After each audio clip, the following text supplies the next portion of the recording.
आपको अपने बेडरूम को सजाने के लिए ज़्यादा एक्सपेंसिव सामान की ज़रूरत नहीं होती।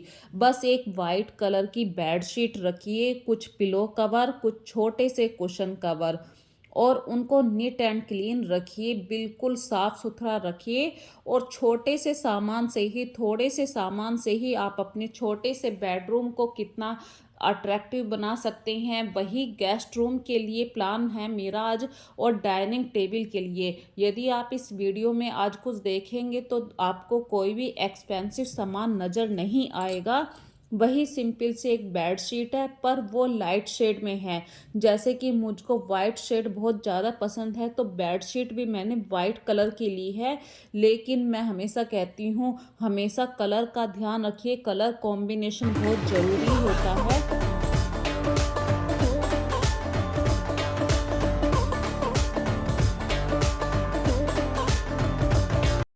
तो जो आपके मैट्रेस हैं, यदि उन पे कोई प्रोटेक्टर लगा रखा है तो बहुत अच्छी बात है।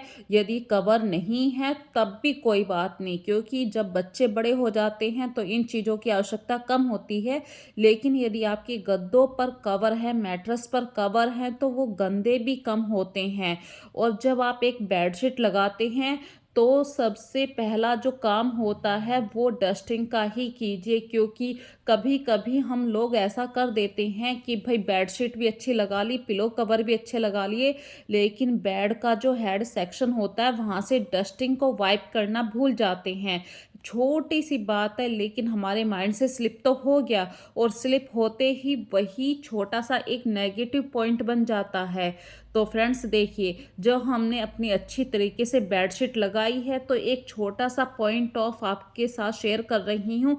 अक्सर हम बेड के नीचे मॉपिंग करना भूल जाते हैं या हमारे पास कारण होता है कि हमारा हाथ वहाँ तक नहीं जाता है।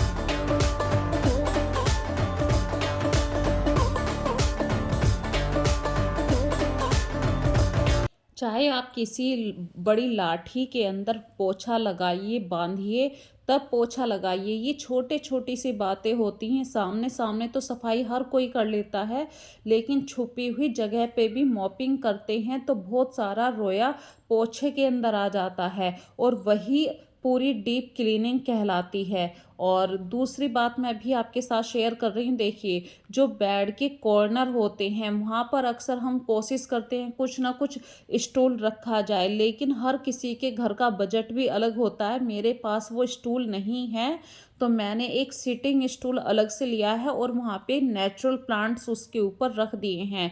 और दूसरे कॉर्नर पे मैंने कुछ नहीं रखा है, क्योंकि वहाँ पे एक एक्स्ट्रा बेड मैंने प्लस कर रखा है। क्योंकि फ्रेंड्स मेरा परिवार एक साथ ही सोते हैं तो मेरी आस्था मेरे पास ही रहती है। तो हस्बैंड भी कहते हैं कि मैं भी नीचे वाले कमरे में नहीं सोऊंगा, मैं भी तुम लोगों के साथ ही, मतलब पूरा एक परिवार एक साथ रहता है। और जब बच्चे बड़े हो जाते हैं तो उन्हें स्पेस भी चाहिए। एक बेड पे आप 4 जने नहीं हो सकते हैं। जब बच्चे बड़े हो जाते हैं तो आपको एक एक्स्ट्रा बेड लेना ही पड़ता है। और फ्रेंड्स ये देखिए, अभी मेरे पास एक प्लास्टिक का स्टूल था, तो ये अगर मैं कवर नहीं रखूँगी तो ये कुछ दिनों बाद गंदा हो जाएगा। तो जो हमारे घर में पुरानी टी शर्ट होती हैं उसको मैंने, जैसे पिलो कवर होता है, पिलो को पिलो कवर पहनाते हैं, ऐसे ही स्टूल को मैंने एक कवर पहना दिया टी शर्ट का। इसमें एक तो ये स्टूल गंदा होने से बच जाएगा और ये एक शेप में ले लिया, जैसे फूल पत्तियों की शेप होती है और बहुत ही रखने में भी अच्छा लग रहा है।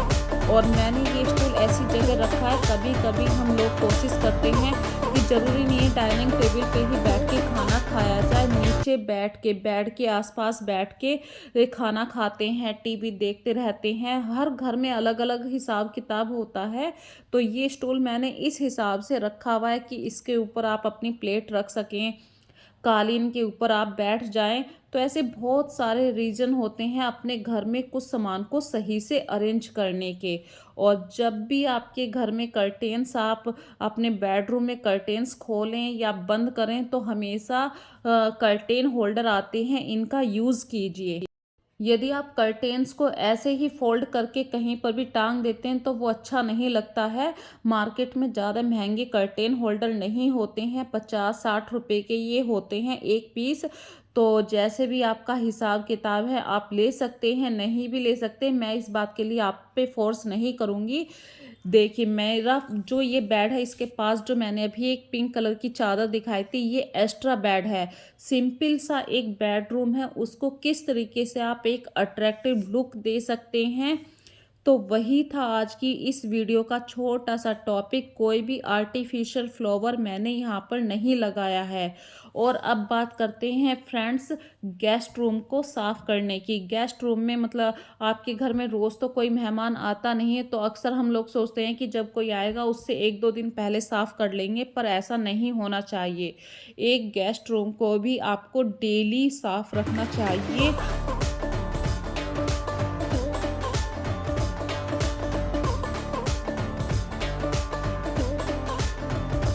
यदि आप अपने गेस्ट रूम की जो बेडशीट है, बेड के ऊपर जो बेडशीट है, आप उसे हफ्ते में भी बदलते हैं तब भी चलता है, क्योंकि गेस्ट रूम में अक्सर जब कोई गेस्ट आता आप उसी समय उसकी बेडशीट को चेंज करते हैं। और गेस्ट रूम को आप अक्सर ये सोचते हैं कि आज मॉपिंग नहीं करेंगे, वो साफ पड़ा है, लेकिन मॉपिंग आपको डेली करनी चाहिए। क्योंकि जब हम झाड़ू पोछा करते हैं तो बहुत छोटे छोटे डस्ट निकल कर आती है, और पोछे में वो डस्ट निकल जाती है तो हमारा घर साफ लगता है। फिर वो हफ्ते में यदि हम 6-7 दिन में भी बेडशीट को चेंज करते हैं तब भी चल जाता है। और अपने गेस्ट रूम में ज़्यादा कुछ नहीं रखिए। देखिए मेरे पास कोई भी एक्सपेंसिव यहाँ पर चीज़ नहीं है, बस सिंपल से पिलो कवर है, कुशन कवर है, इन्हीं से मैं अपने गेस्ट रूम को थोड़ा सा अट्रैक्टिव बनाती हूँ। और मैं हमेशा कोशिश करती हूँ लाइट शेड बेडशीट के अंदर हमेशा होना चाहिए। और पिलो कवर अगर लाइट शेड के लिए हैं तो आप कुशन कवर को लाइट शेड में मत लीजिए, उसे डार्क शेड में लीजिए।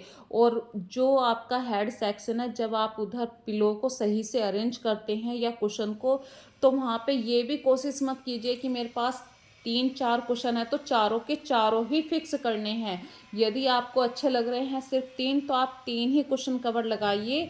अगर आपको 2 की ज़रूरत लग रही है, मतलब जैसा आप डिजाइन उस समय तैयार करते हैं तो उस डिजाइन के अकॉर्डिंग ही लगाइए। ये नहीं है कि पूरे बेड पे आपने कुशन के कुशन लगा दिए हैं, उनसे भी चीज़ें कभी कभी अच्छी नहीं लगती हैं।